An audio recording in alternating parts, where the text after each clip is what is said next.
if you go to a Curse of Cain show, you should never know what would happen. You maybe know that, it will go bomb off there or whatever, but it should be a little bit. I think it's fun for me personally. I like it to work with other people, because working by myself is boring.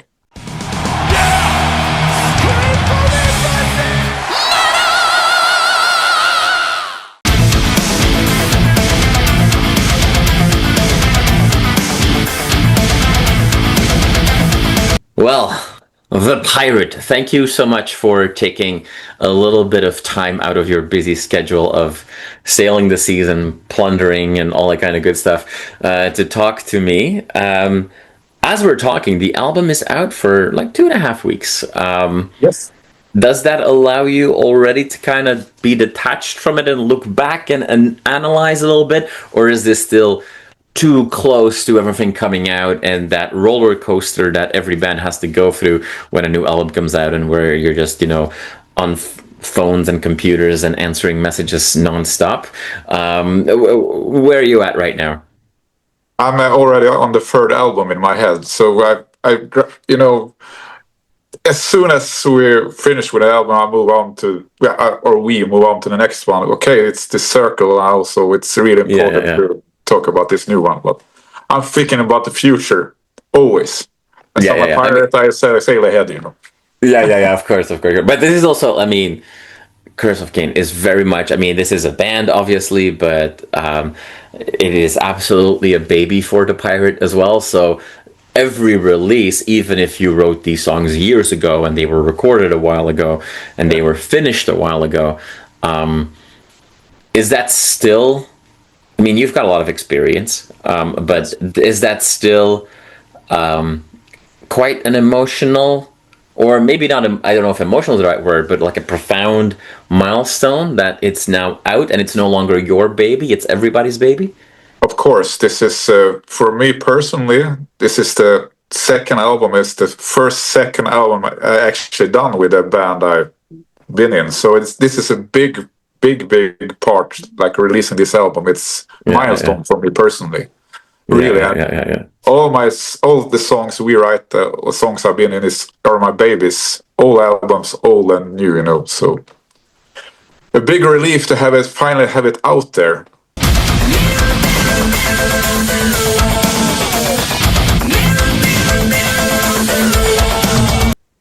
This is a collective, and everybody has a very clear, there's a strong characterization, if you will. How much should people realize of people's personal experiences are fueling these characters, if you will? Is there for you still a line between the pirate with the mask on and the pirate with the mask off? Of course, and it's for all the characters in the band to play this role that we do in this band. It's really important to have a personal connection. Otherwise, it's will be hard, because we are not actors; we are musicians. So we need to have a little bit of the personal stuff in the character to make it fun and to drive it forward. Then we are much more nice behind the mask than we are in the mask, of course, because we are a brutal band. But yes, of course, that's a big thing with us, and this is a big playground for us to go into character. It's more easy to do what we do when we perform, because the live performance is a big part of the theatrical thing we actually do. The music we can do, and the other stuff is pretty new for all of us, so it's a fun part. Yeah. Now, there is, in a song like, for example, Feel the Pain, which I can only imagine is quite deeply personal to you. The pirate has gone through some surgeries. You've had some issues with the knees. That personal pain and suffering seems to be woven into songs like Feel the Pain. How with what you say now, with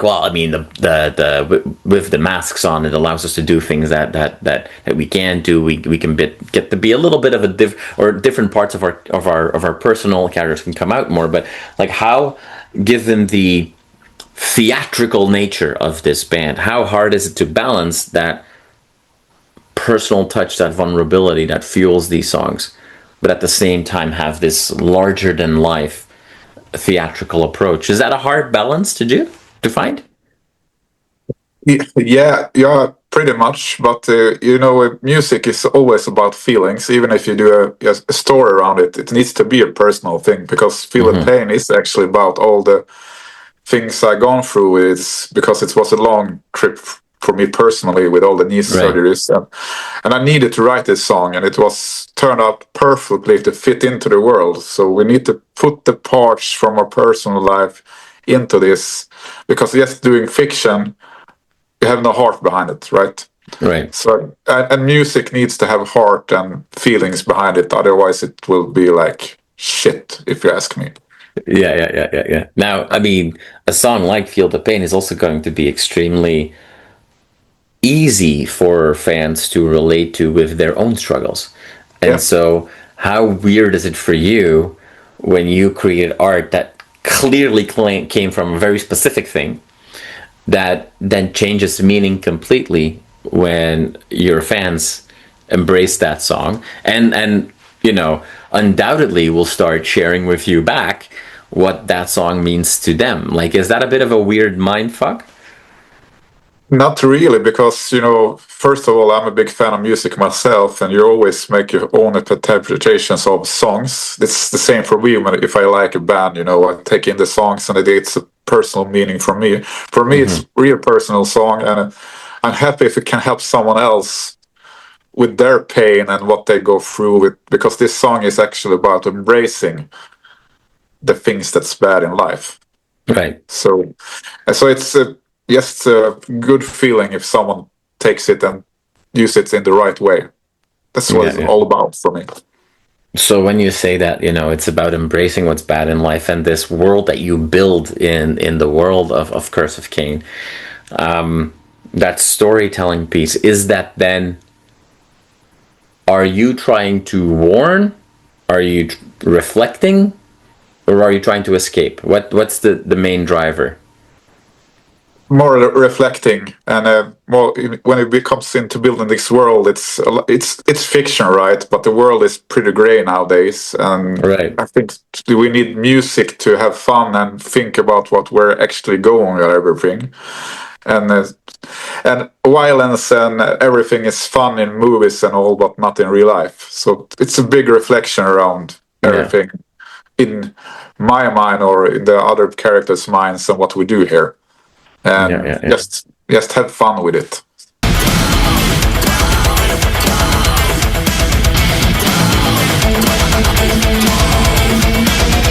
When we look at the self-titled debut album that you guys worked on, I think you were working on that from 2017 to 2020 or so.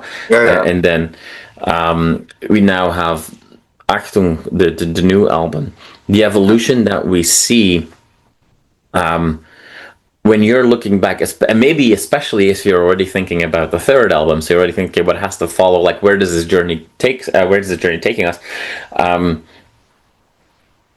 What changes change? I don't think change is the right word, but if you look at the evolution from one album to the next, and some of the different elements that you're playing with, when you're already thinking about album number 3, what are some of the elements that really manifested themselves on this second album? That when you look back on that, feel like, okay, that's what I'm really happy about. We should expect more of that. Like, do you look even at it in that way at all? I'd love to basically understand, like, when we get to album number 3, what elements of album number 2 had to happen so that album 3 can happen. The diversity, that we don't get every song is a story. I think that's an important thing, that you should never get stuck in doing like all the songs should be the same, because there are diversity in the movies, that you have a scenery for every song. I think that's the most important with Curse of Cain, that we keep that line. Then maybe I like to do it a little bit more heavy next time than this one. I always try, me personally, I want to do it more heavy, but more emotional, more like a movie soundtrack, Okay. keeping that movie theme in it, and that people can make pictures in the head what the songs is about, and we can do visual stuff. The music always comes first for us. Then we have the visual stuff Yeah. because we put a lot of effort into that. But I think that's the part. You should never know what you expect really from us, but you should always expect something that's really metal. That's Yeah, the yeah, yeah, core yeah. always. Always. Yeah, yeah. Does when you say that you think of it as almost like a soundtrack, if you will, does that mean that if you were given all the time and resources that you would even want to turn it into? I mean, I know you said you're not an actor, or none of you are actors, but like, would the ultimate goal or dream be that there was a Curse of Cain full blown movie, or like King Diamond style shows where the story comes to life? But I want to counter that with what you said, or also earlier, like, well, the fans kind of can put their own meaning on the songs, and songs should have different meaning. The more specific you make a story with a movie or a live show, the more you limit the fans to give that same song a completely different meaning, right? So that could be tricky at times. How do you feel about that? The main goal is actually to make a movie production of this, with all the costumes and all the props and everything we built, because we built a shitload of stuff, and it's fun to learn. So to doing a movie will be the ultimate thing, the ultimate Yeah, goal. yeah, yeah, yeah. And when you speak about King Diamond, we already try to do this shows. The people who have seen us know that Yeah. we are something else when it comes to doing a live, because there you get the full experience. Because we're only not the band members on stage. We have actors. That's actually Yeah, yeah, yeah, yeah, yeah. as important for us for the live show. So I would say you should never limit the fans with the imagination. You should probably bring them into the show. The goal would be to Okay. have everyone in the show to dress up and give them the knowledge how to dress up in the Curse of Cain world. And Yeah, yeah, everyone yeah. should be in the show. That would be the ultimate goal. That everyone, like, you can build your own character into the Curse of Cain world to fit it in there, to do your thing. Like, I want to live out to be I don't know what you want to be, but Yeah, build your own character. It's like a role playing. I was growing up a lot about doing role playing, like Dungeons and Dragons. You always yeah, yeah, had yeah, your alter ego, and would be the goal, to have the fans in that as well. yeah, To, yeah. but doing a bigger movie production would be like the ultimate goal, where we want to go someday. A lot of work, working with the visual. You know how it is to edit the videos and stuff. We do all that stuff ourselves as well, because it's all about the learning process. Maybe we're Mhm. not actors now, but we're getting better at it. Right. Right. Exactly, exactly. So, just when you say like, oh, hey, Jasper, even you could be part of a Curse of Cain show, and that would Yeah. be a cool idea. Like, what in your mind, like, what? Let's limit this to fictional characters that people know. But like, what character out there that is not part of Curse of Cain, you're like, oh, I would like to have this fictional character make an appearance at Curse of Cain one time. If you could just pick anything out there in the world, what role could I play? Oh, it would be some kind of crazy metal dude that's gone really crazy with some kind of big machine gun. Have a lot of gears and a lot of bullets hanging around the neck or something. All right. Muscular. Pretty muscular, but pretty fun guy, I think. A Awesome. crazy dude. We need A it. crazy dude. There you go. I love how much you know me that you go like, Jasper, you could be a crazy guy, no problem. Yeah, but that's the fun part with it. You should Exactly. always go to the alter ego stuff and have fun with it.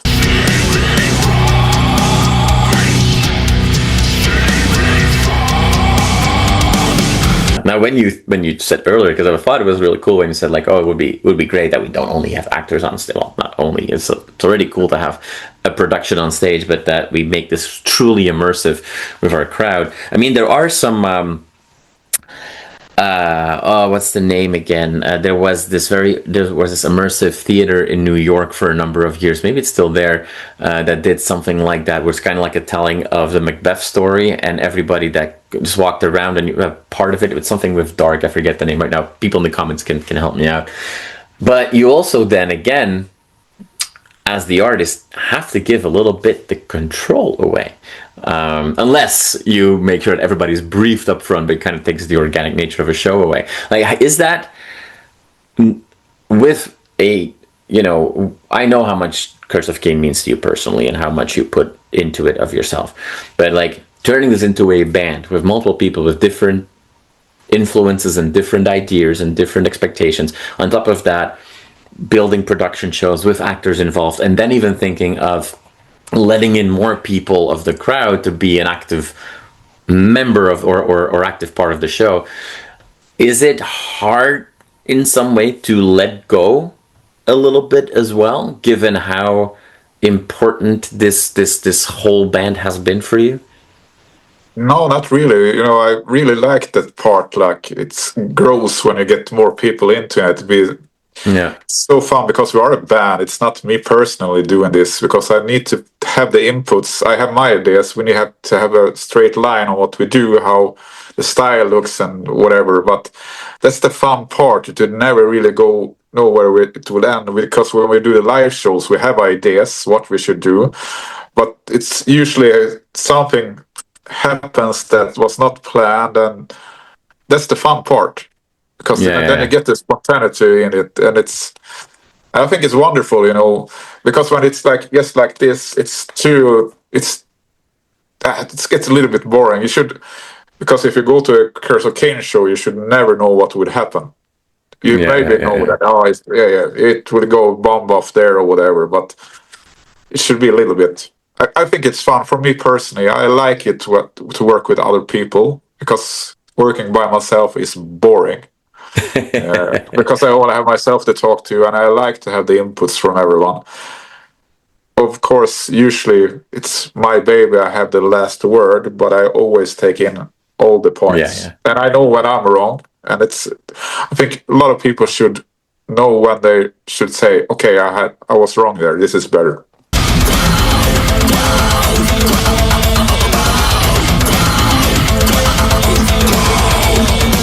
It sounds like that. I mean, it's pretty cool to see how the concept and the maturity of Curse of Cain has evolved in these couple of years. I think you'll agree with that. Which also makes me already both excited and a little scared to see where is this gonna go in like 5 to 10 years from now. Like, we're gonna see some crazy shit. That's clear. Maybe not 5 to 10 years, but in the next year or two, as you're working towards album number 3, but you obviously are on this cycle now to promote still the second album and bring this music to as many people as possible. Yes. Before we start talking in the near future about the third album, for the Pirate to be satisfied with what's happening with Achtung and so on in the next like 12 to 24 months, like what are the Pirates' most crazy dreams and ambitions to do with Curse of Cain? Do a proper tour with it. That's the main goal with it, and do bigger shows, because we are never satisfied with our shows. Not me either, because we want to do bigger, more production. Getting to the goal that we actually want to do a bigger show than Rammstein in this period. Hopefully. It's all about money and production, but we do have our energy and force, so that's the main goal. all right, in a year or two from now, we'll see you guys play for 100,000 people with a stage that explodes on every node, and fire and actors everywhere. Awesome. That's a good thing to put out there. Let's work towards that. Mr. Pirate, as I will just call you, thank you so much for sharing some of the inspiration that fueled this album, but also some of your aspirations that will continue to fuel Curse of Cain for the next few years. Thank you so much. It is great to catch up with you. And I look forward to more shows being announced so that I can be amongst the lucky people to have seen the production come to life. Thank you so much for your time. I really appreciate it. Thank you for having me. This was awesome. And hopefully you can join us on stage like the crazy metal dude. Hey, you tell me where and when, and I'll bring my guns. Yeah, that sounds great. You're more than welcome.